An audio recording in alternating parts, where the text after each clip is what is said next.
Mantan Kapolres Bukit Tinggi AKBP Dodi Prawiranegara menjalani sidang perdana kasus dugaan penyalahgunaan barang bukti narkoba yang melibatkan mantan Kapolda Sumatera Barat Irjen Teddy Minahasa di Pengadilan Negeri Jakarta Barat. Informasi selengkapnya akan disampaikan oleh jurnalis MGN Dominic Hilvi dari Pengadilan Negeri Jakarta Barat.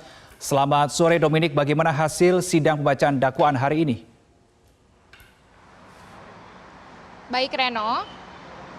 Sebanyak 6 tersangka kasus peredaran narkoba yang menjerat mantan Kapolda Sumatera Barat, Irjen Teddy Minahasa diadili hari ini Sabtu 1 Februari 2023. Peradilan digelar di Pengadilan Negeri Jakarta Barat dengan agenda sidang untuk pembacaan dakwaan dari Jaksa Penuntut Umum. Tersangka diantaranya adalah AKBP Dodi Prawiranegara, Kompol Kasranto, Aibtu Janto Sitomorang, Linda Pujasuti, Muhammad Nasir, dan juga Syamsul Ma'arif. Persidangan ke-6 tersangka yang digelar secara terpisah, mereka akan didakwa melanggar pasal tentang narkotika.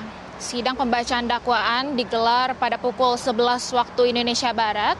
Sebanyak 14 jaksa penuntut umum juga dihadirkan selama sidang berlangsung sejak pembacaan dakwaan hingga putusan.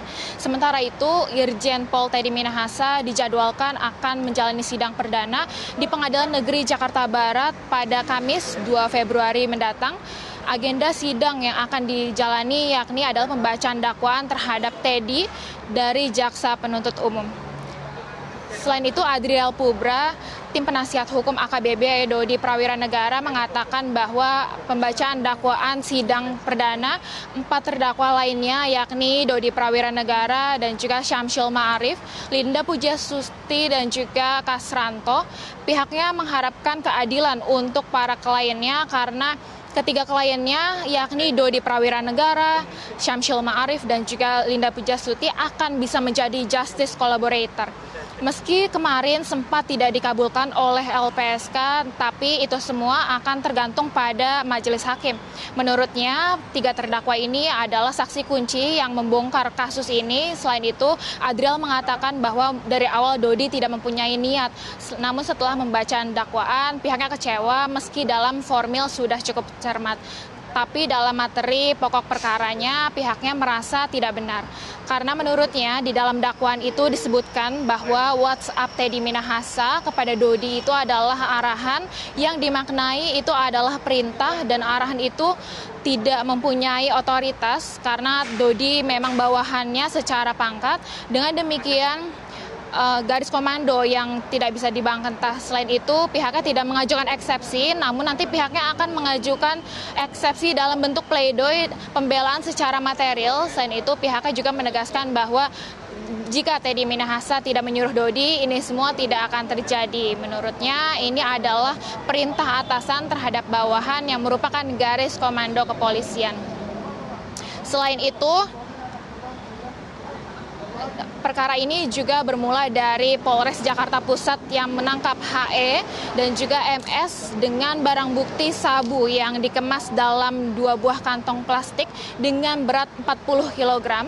Setelah dikembangkan, HE dan juga MS ini mendapatkan sabu dari seseorang bernama Abeng. Setelah Abeng ditangkap, terungkap bahwa sabu itu diperoleh dari anggota Polres Metro Jakarta Barat, Aibda Ahmad Darwawan. Dalam pengembangan, Ahmad Darwawan diduga mendapatkan sabu dari Kapolsek Kalibaru, yakni Kompol Kasranto.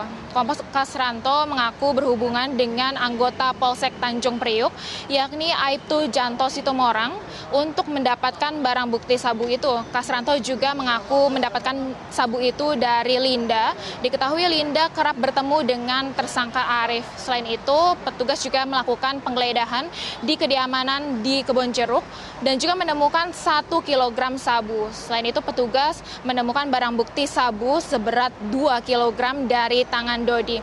Selain itu, Dodi juga diduga merupakan penghubung antara Arif dan juga Linda dengan Teddy Minahasa yang diduga sebagai pengendali barang bukti 5 kg sabu dari Sumatera Barat.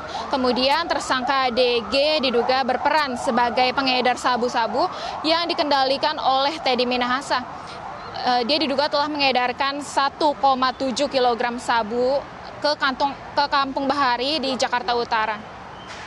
Selain itu, dalam kasus ini penyidik Polda Metro Jaya menyatakan Irjen Pol Teddy Minahasa diduga telah memerintahkan anak buahnya untuk menyisihkan barang bukti narkotika jenis sabu dari hasil pengungkapan kasus untuk diedarkan. Polres Bukit Tinggi awalnya hendak memusnahkan 40 kg sabu, namun Irjen Pol Teddy Minahasa diduga memerintahkan untuk menukar sabu sebanyak 5 kg dengan tawas. Selain itu, penggelapan barang bukti narkoba ini terbongkar dengan rangkaian pengungkapan kasus narkotika oleh Polres Metro Jakarta Pusat dan juga Polda Metro Jaya. Sebanyak 1,7 kg sabu-sabu telah diedarkan, sedangkan 3,3 kg sisanya berhasil disita oleh petugas. Akibat perbuatannya, Teddy dijerat dengan pasal tentang narkotika dengan ancaman pidana maksimal yaitu hukuman mati atau 20 tahun penjara. Reno. Dominic Hilvi, terima kasih untuk informasi Anda sore hari ini.